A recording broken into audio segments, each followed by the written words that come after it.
experience in health and safety, a certified IOSH trainer, Mr. Syed Faqruddin Ali Ahmed. One of the brilliant colleagues who suddenly collapsed from burnout after working nearly for 72 hours to meet a deadline. And that moment, I realized no algorithm could fix human suffering actually. Very well said, I think. The holistic development and approach towards employees is very important. Safety isn't about just rules or procedures. It's about creating environments where people feel safe.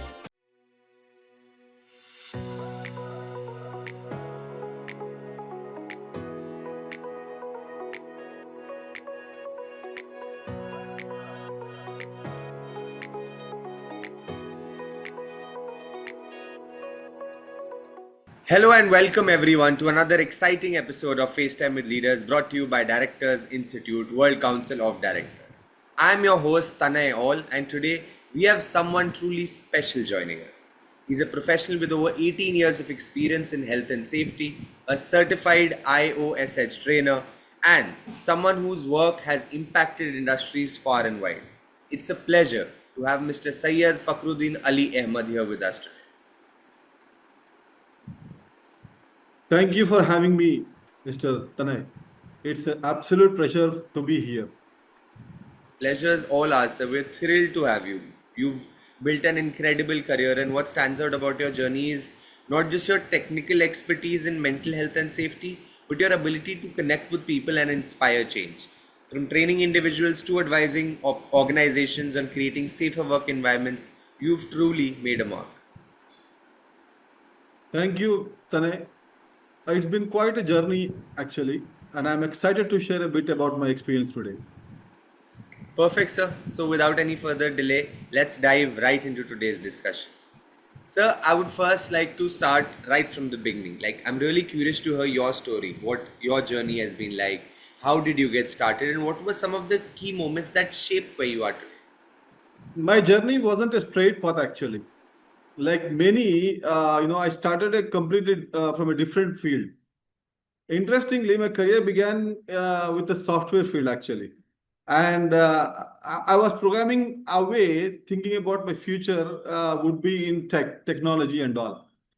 And I witnessed something haunting, one of the brilliant colleagues who suddenly collapsed from burnout after working nearly for 72 hours to meet a deadline.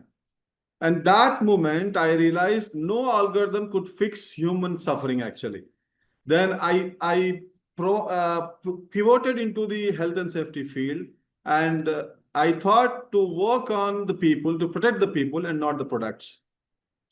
Then I moved on to the IOSH and NEBOSH, NEBOSH, different international certifications. And thereon, I trained nearly 500 plus professionals. Breakthrough project basically led me to again to mental health.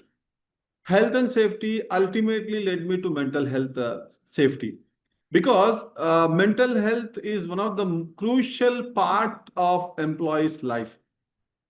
And in one of the initiatives, you will be very happy to hear this. I was able to reduce the workplace stress by nearly 40%. That is what the impact, the breakthrough I had. And my aha moment, I have to mention this. Realizing safety isn't just about personal protective equipment. Like in health and safety, usually workers or employees wear helmet, jacket, boots, goggles, and all. That is what personal protective equipment. And I realized that it's not only about PPE, it's about psychological safety too. So I started on just not only debugging the systems or the software, I started to troubleshoot the workplace risks holistically. And I have obviously identified the different hazards. And ultimately, the mental strain was my focus to study the human-centered design, where I have empathized with the people. Where technology fails, obviously empathy works. So this is how, say, different safety programs I jumped into. I merged technological insights with well-being science, actually. And then ultimately, safety is about building the culture, changing the behaviors. So, for example, I once coached a manager who replaced punitive safety policies with open dialogues. The result was fewer accidents and higher team morale. That is what the ultimate human centered design I had. And today, I'm on a mission to prove that safest workplaces are where minds and bodies thrive together. Because when leaders prioritize holistic well-being, productivity soars, and that's a win-win I'll keep fighting for. Yes, sir, very well said. I think the holistic development and approach towards employees is very important. Sir, you spent years conducting health and safety trainings across industries, but what stands out is your decision to evolve that expertise into something deeper, mental health and NLP. Could you share some of the actual work you've done in this space? For instance, trainings you've led for employees or teachers, or specific initiatives where you helped organizations build mental health awareness or emotional resilience? Absolutely. For years, I saw that traditional health and safety training had a critical gap. We had obsessed over physical hazards, helmets, different other PPE, machinery hazards, different other hazards. But the most ignorant part is mental hazards.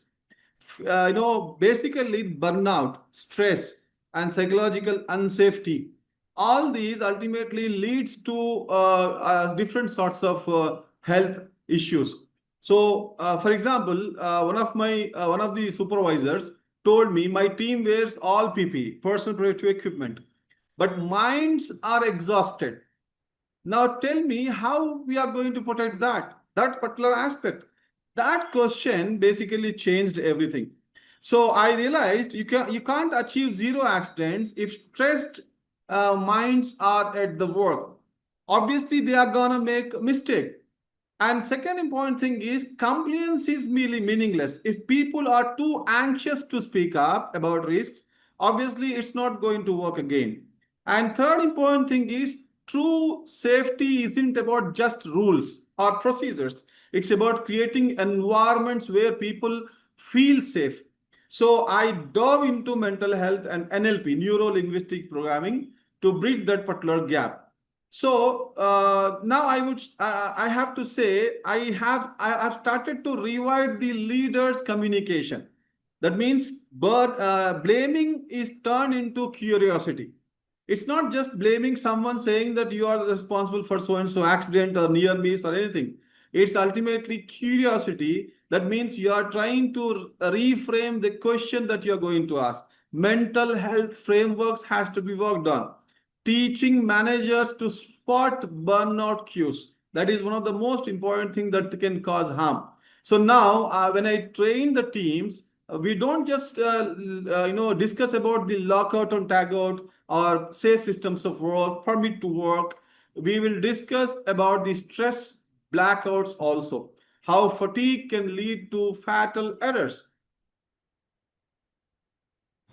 Very true, sir. And these conversations someone needs to raise because they don't unfortunately happen in organizations everywhere, especially in India. So I think it's a very big thing that this is now being looked into by people like you. So, in the face of global challenges like pandemics and environmental risks, what role do you see health and safety professionals playing in the crisis management efforts of organizations, especially when uncertainty becomes the only constant? Health and safety professionals are now the, I should say, anti-fragility architects of organizations. That means in crises like pandemics or climate disasters, they play three irreplaceable roles, which are obviously plays very important aspect. First thing is it's like human early warning systems. Like it's not just tracking infection rates, but stress rather they have to have biomarkers and psychological fatigue patterns. During COVID, Mental health heat maps predicted burnout clusters 3 weeks before absenteeism that actually spiked up. Now, second thing, important thing is psychological first responders. I train teams in crisis communication judo. That means I use different NLP techniques for that. Reframing lockdown as one of the safety regrouping. That means lockdown obviously can be a stressful aspect, but I reframed that as one of the safety regrouping technique.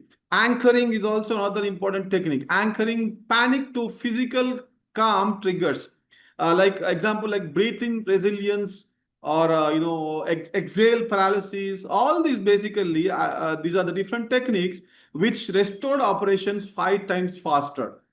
So Forrester confirms 70% of crisis failures stem from psychological inflexibility, not technological gap actually. Neither technological gap nor technical gap. That's where our mental health or NLP fusion becomes existential. So while companies manage balance sheets, I should say that safety professionals safeguard human operating systems. So this is basically the new KPI, the key performance indicators measuring how fast teams move from surviving to innovating through it. That's the difference between resilient companies and those that unravel. True, sir. Very well said.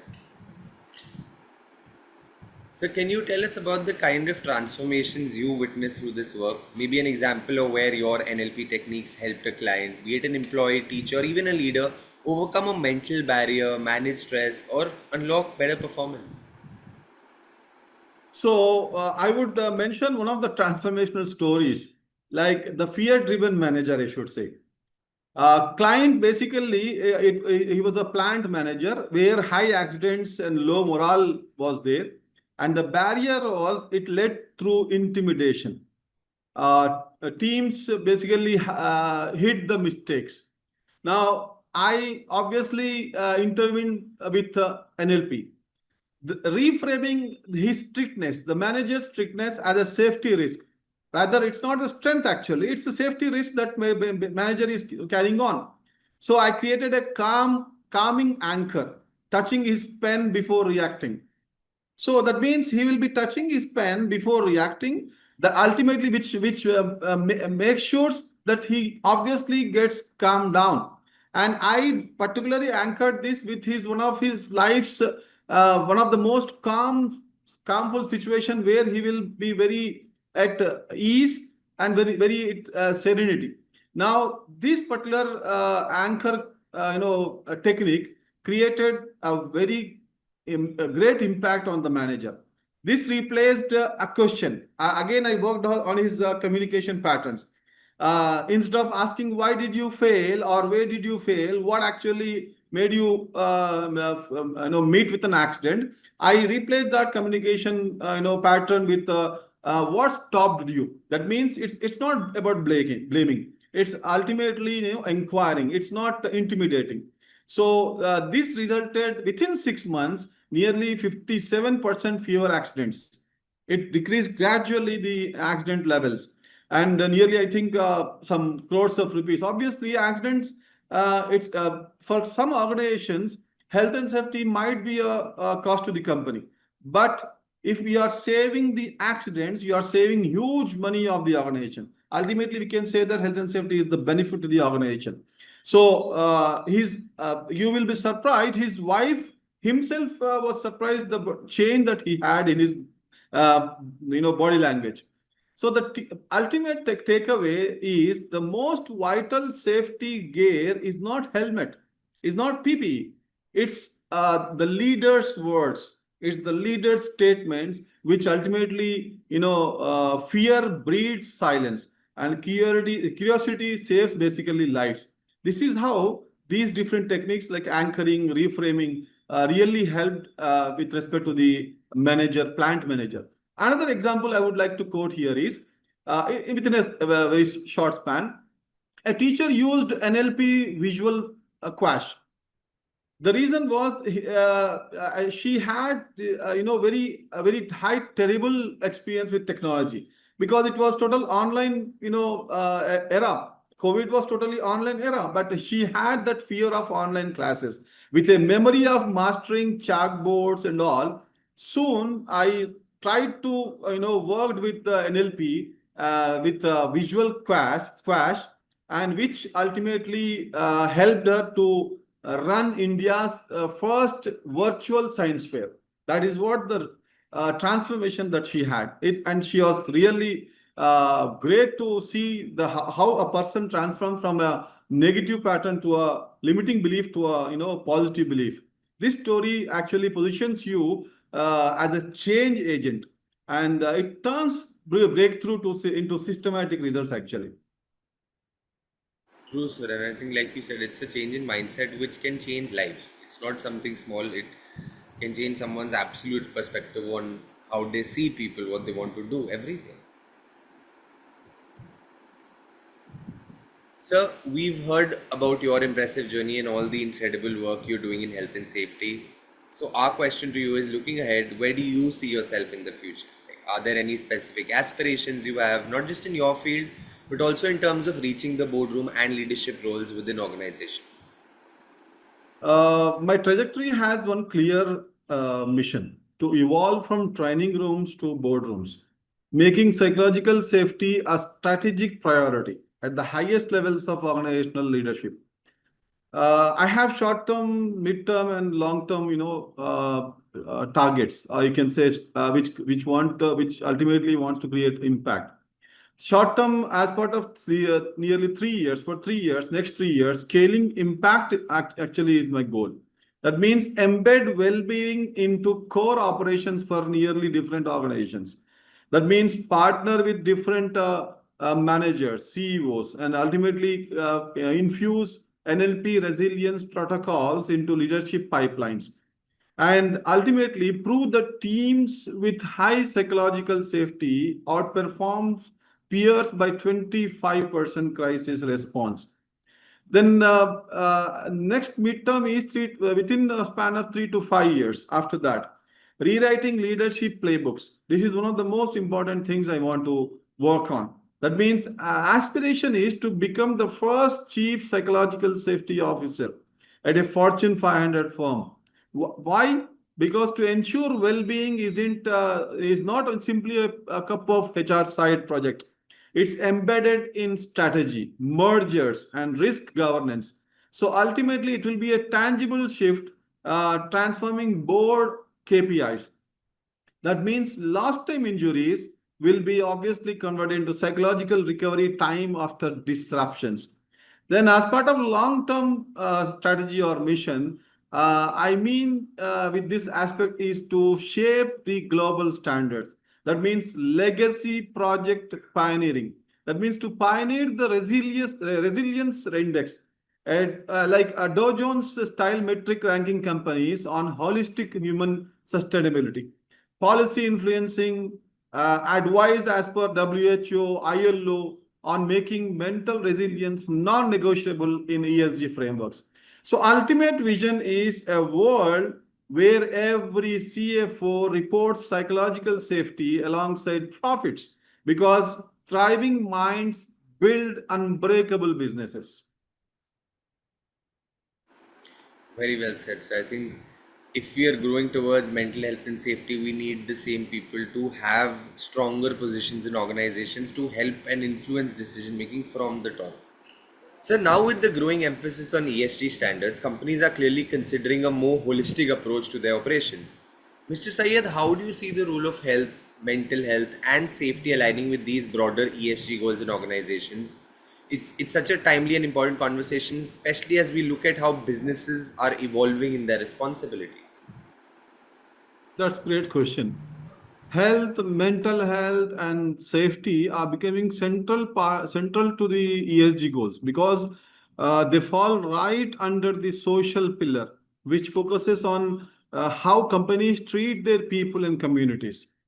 By prioritizing employee well-being, both physical and mental companies not only fulfill ethical responsibilities but also boost productivity, reduce costs, and enhance their reputation.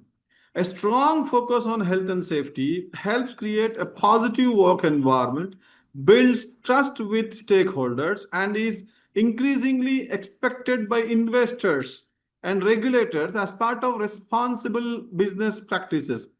So, aligning health, mental health, and safety with ESG isn't just good for employees, it's a smart move for long term business success and sustainability too. Very well said. So I think that's the way we're moving ahead, and it is something that everyone should take into account. Mr. Sayed, you've had such an extensive and impressive career in health, mental health, and safety training, but now you're also a part of Directors Institute. I'd love to hear about your experience joining the institute and what motivated you to be a part of the institute. Being part of Directors Institute has really expanded my perspective on how health, mental health, and safety are not just compliance issues, but key drivers of good governance and sustainable business. Now I get to help shape boredom conversations, making sure these topics are at the heart of strategic decisions, not just ticking the box or fulfilling the formality in the organization. Rather, it should become part and parcel of the organization. And Directors Institute has really helped me in this in building this perspective. Lovely, sir. Thank you so much for your kind words and what an insightful conversation it has been today. Your experiences and perspective on health and safety are truly inspiring. It's clear how much dedication and passion you bring to the field, sir, and I'm sure our audience will walk away with a lot of valuable takeaways. Thank you, Tanik. Thank you for the kind words. To everyone tuning in, thank you so much for joining us on FaceTime with Leaders by Directors Institute. Be sure to follow us for more such insightful conversation with leaders from all around the globe. Until next time, stay safe, stay curious, keep leading the way, and of course, have fun in your journey.